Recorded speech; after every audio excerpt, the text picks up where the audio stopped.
Manuel Ugarte to Chelsea is heating up. Yes, people, and welcome back to another transfer news video. Today I'm covering Manuel Ugarte's potential move to Chelsea Football Club. Getting into the tweet by Fabrizio Romano. More contacts are expected today for Manuel Ugarte deal involving also Jorge Mendes.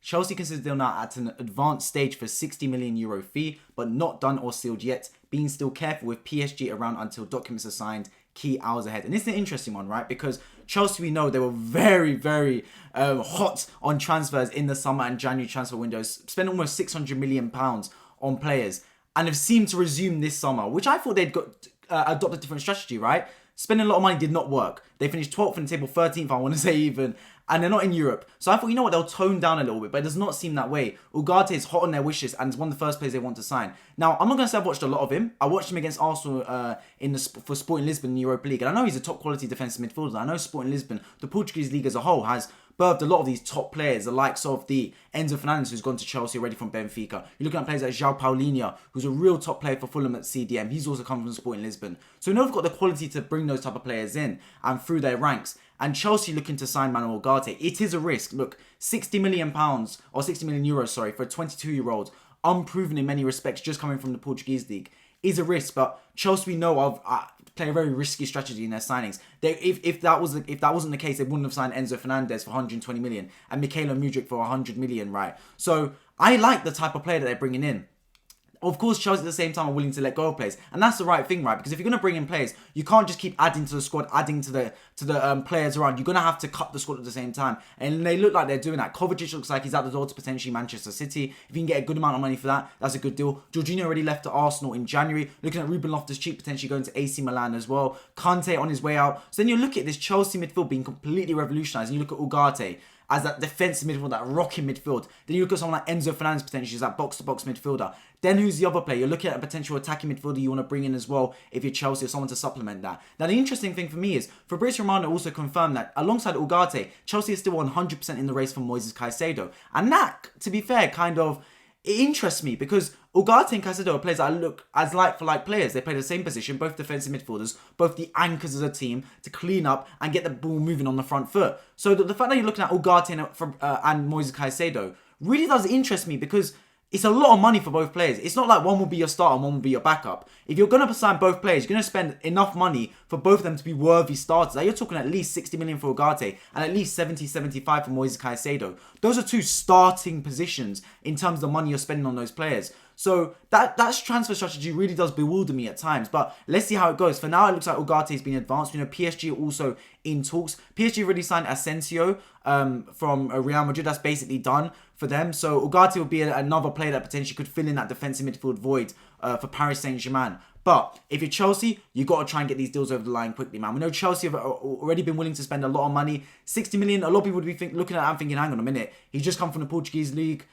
He's unproven in many respects. He just spent 120 million on Enzo Fernandez from Benfica. Now 60 million on Ugarte from Sporting Lisbon. What is Chelsea's strategy like? And I do agree at times. I think they're spending too much money. And especially on defensive midfielder. Look, for me, Chelsea, the number one priority has to be striker and goalkeeper for me, man. Striker, you got to bring in a competent striker. Kai Havertz, potentially he's wanted by Real Madrid. I have no clue why. But don't ask questions, man. Let him go to Real Madrid if they're willing to spend money on Kai Havertz. Because I think he's past it. For fun, I think we'll never reach the peak that you want him to be, even though you signed him fresh. Aubameyang, he's fallen off the face of the earth, let's be honest about it. You're not bringing back João Felix. Who is going to be the striker for Chelsea? Right now, nobody. So for me, striker has to be your number one priority. Victor Osimhen from Napoli. Look at him. We already know Napoli's president has come out and said that he wants Victor Osimhen to stay at Napoli, but he's unsure whether he will. As soon as there's a little bit of doubt eking in, you got to try and capitalise if you're Chelsea. So Victor Osimhen, for me, look at that as potential goalkeeper, as potential striker. And in terms of your goalkeeper, look at Onana, look at Mike Maignan, potential goalkeepers around. Because look, Kepa and Mendy, for me, I think they're both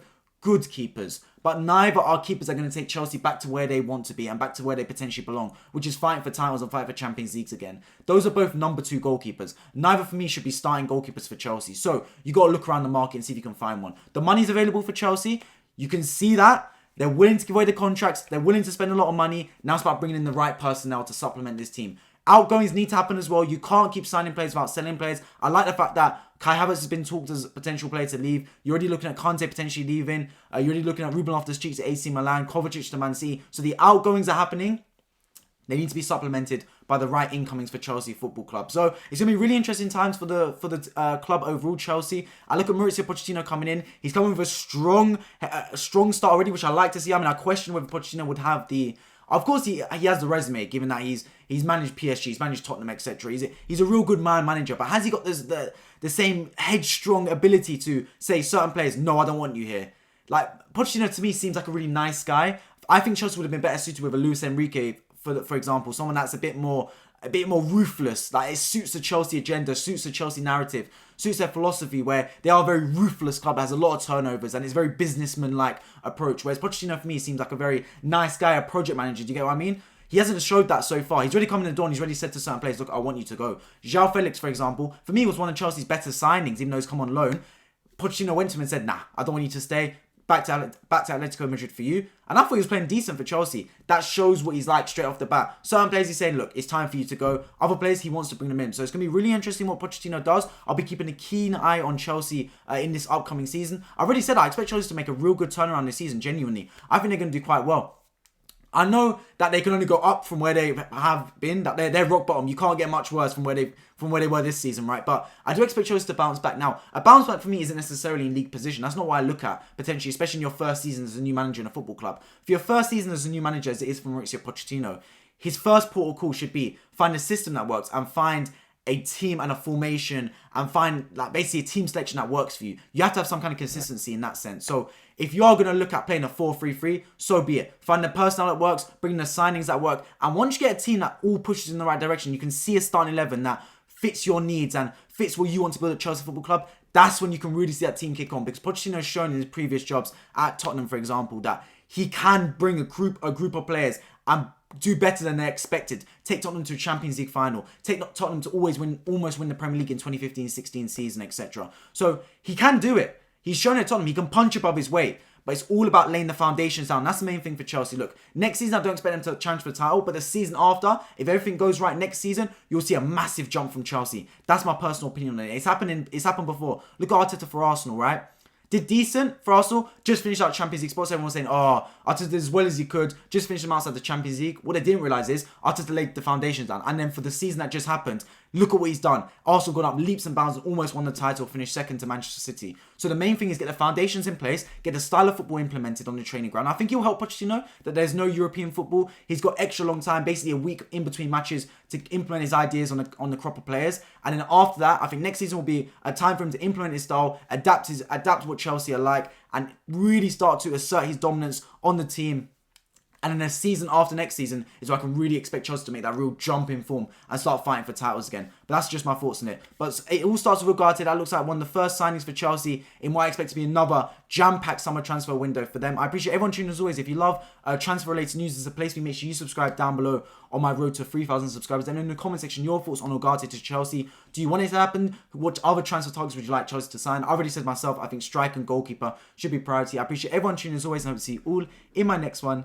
Take care.